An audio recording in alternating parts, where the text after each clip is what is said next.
What's up guys, I'm going to unbox and review the new Segway ZT3 Pro. This is supposed to be essentially the budget king of scooters because it has 1600 watts of power, goes almost 25 miles an hour. It can do inclines of 25%. It has a maximum range of 43.5 miles and it has 11-inch tires.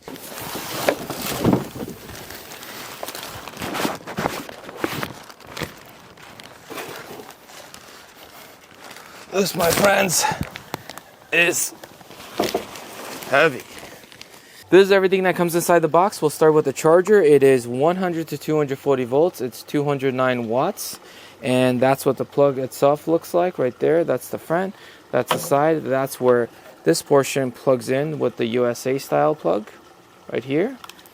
And then we got some instructions and user's manual and things of that nature. So some info in there. And then we got some other info. In fact, there's a maintenance schedule in here as well. It tells you tires are supposed to be 42 to 48 psi. It tells you to check all this other stuff based on the schedule. We got some screws for the handlebar with the Allen wrench. And this is just basically telling us where to screw it in.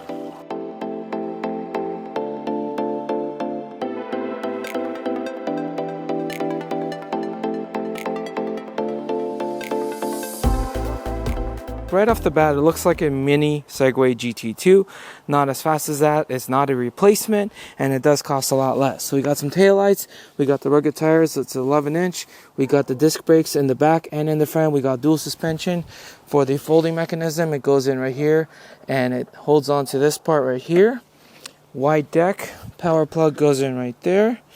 And we got a whole bunch of other stuff. It looks like you could hang a bag or something over here. It says maximum 5 kilograms, which is nice.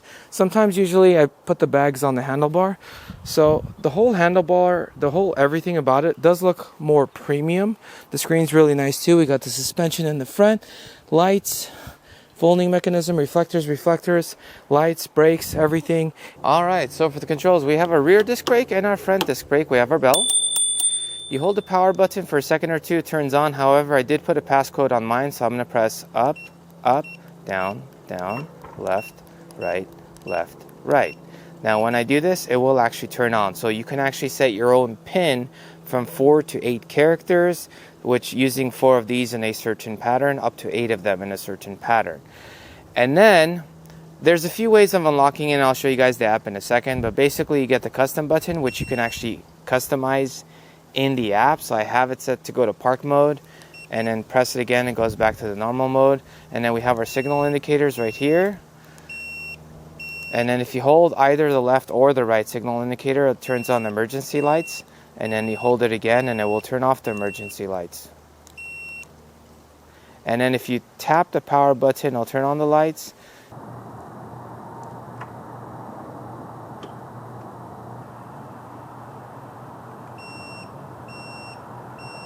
If you tap it again, it'll turn off the lights. And then to go between the modes, you hit this up button. So Eco, Standard, and then the Sport mode, and then the Walk mode. And again, Eco, Standard, Sport.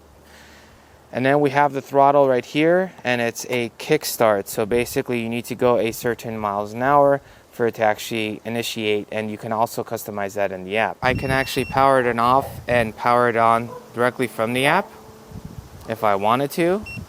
And I wouldn't need to punch in the code because I'm actually doing it from the app. I could look at the dashboard. I haven't ridden it, so there's 0 miles. Everything is 0 currently.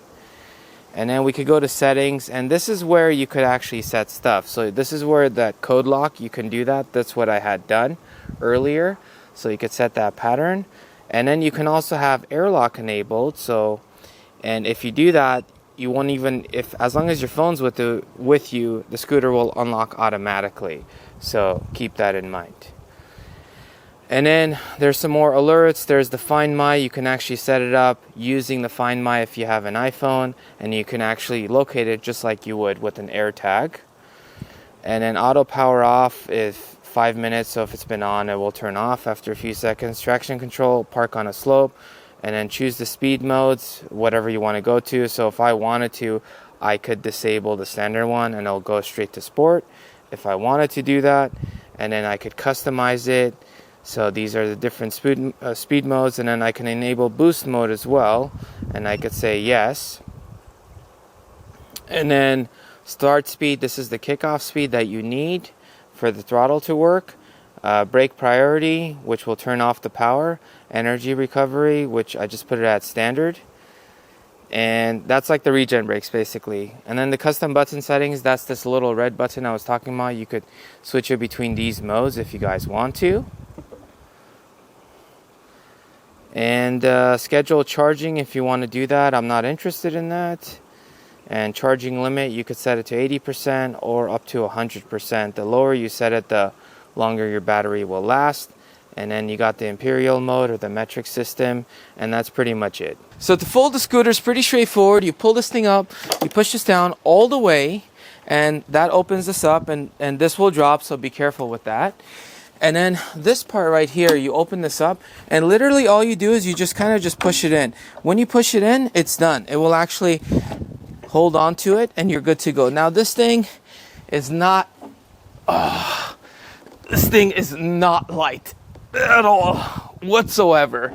This thing is very heavy, so keep it in mind if you have stairs or something like that. Very, very heavy. And to unfold it, you basically pull this up and then basically close that up and you're done. This is the hill that most budget scooters suffer. A decent amount of them do make the hill, but you do need to do the zigzag motion, and I'm really hoping this one I don't need to. So right off the bat, I mean, we started at essentially max speed. We're going down to 19, 18 miles an hour right now, but I have full confidence that we're gonna make it up this hill easily. Yeah, whoop, no sweat. I mean, it obviously still went down in speed, so it's not going at full speed, but this is probably, I can't remember right now, but I think this is probably the most powerful budget scooter that I've tested, that went up the hill the easiest.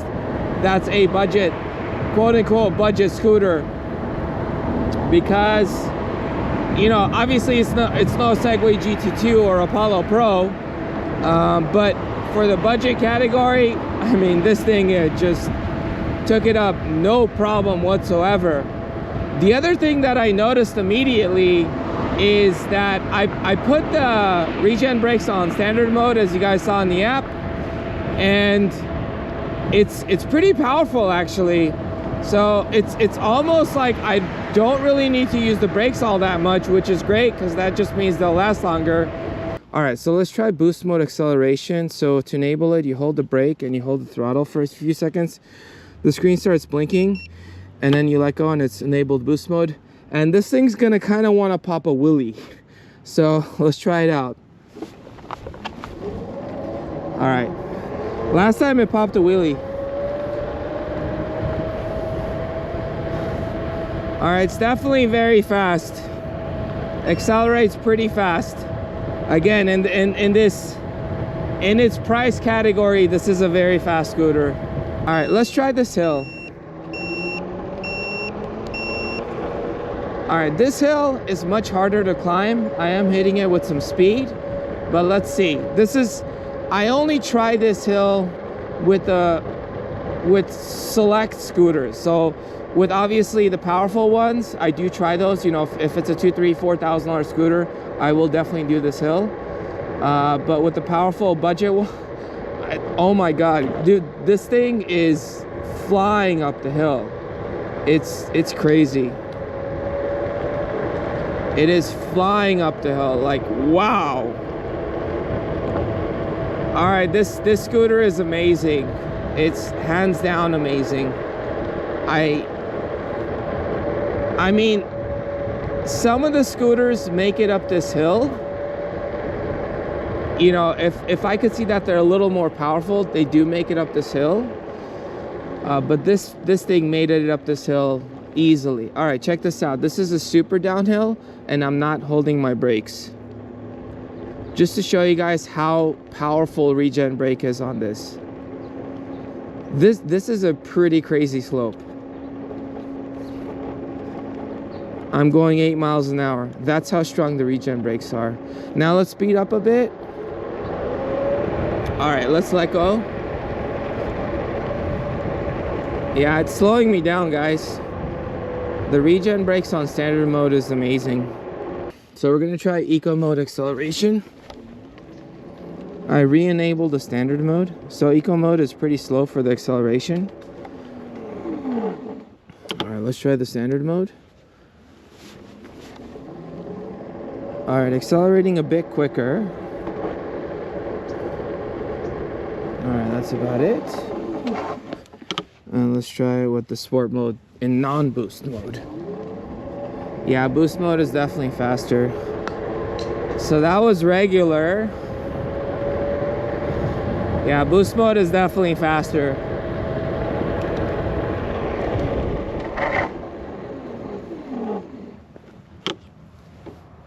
All right, let's try boost mode one more time.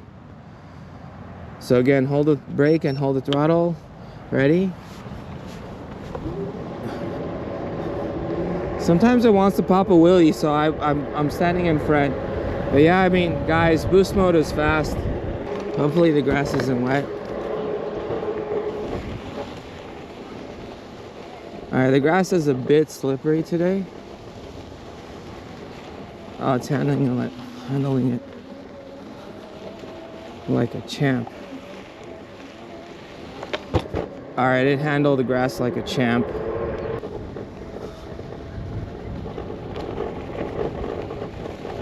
Oh yeah, this is...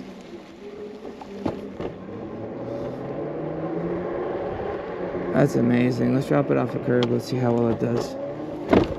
Yep, that was good too. Tried the grass. So let's try the dirt. The dirt's a little bit of slippery, so I'm not like uber comfortable with the dirt. But let's just try it, you know? So, but it's handling it like a champ, really. Just don't want to go super fast because I don't want to slip. I've been riding the scooter for about an hour now, and it is very fun, very stable, very smooth, and it could go up the hills pretty easily. I mean, it did struggle just a bit. I wouldn't even call it struggling. I mean, it slowed down a bit, but it didn't really struggle. I even hit the harder hill, which I only leave for the more powerful budget scooters and really the more powerful scooters overall, and it handled that hill like a champ. So I am genuinely very impressed with this thing. And unlike, so the Segway GT2 is a phenomenal scooter. It's a better scooter than this. However, when I first reviewed it, my biggest gripe was the price. I'm like, I don't know if it's worth the $4,000 price. I just don't know if it's worth the $4,000 price. I'm like, it's more like a $3,000 scooter versus a $4,000 scooter. But this scooter, I honestly think like the price matches the scooter. Regen brakes are amazing too, by the way. Disc brakes work very well. No squeaks, no noises. Very soft, very smooth, feels like it's one piece. The only thing you got to keep in mind is it is on the heavier side. So if you're taking it up the stairs, it's not going to be great for that. And because it has a full suspension, it's, you know, it is just a tad bit more bouncy. Ever so slightly. It's not that, oh, it's bouncy and it's annoying or anything like that. This might actually be my favorite budget-ish scooter that I've tested. This is kind of like the perfect in-between from a budget scooter and the powerful scooters, because this one is still fairly powerful, but it's not, you know, it's not a $2,000, $3,000, $4,000 scooter. So with that, thank you guys for watching, and I'll catch you guys in the next one.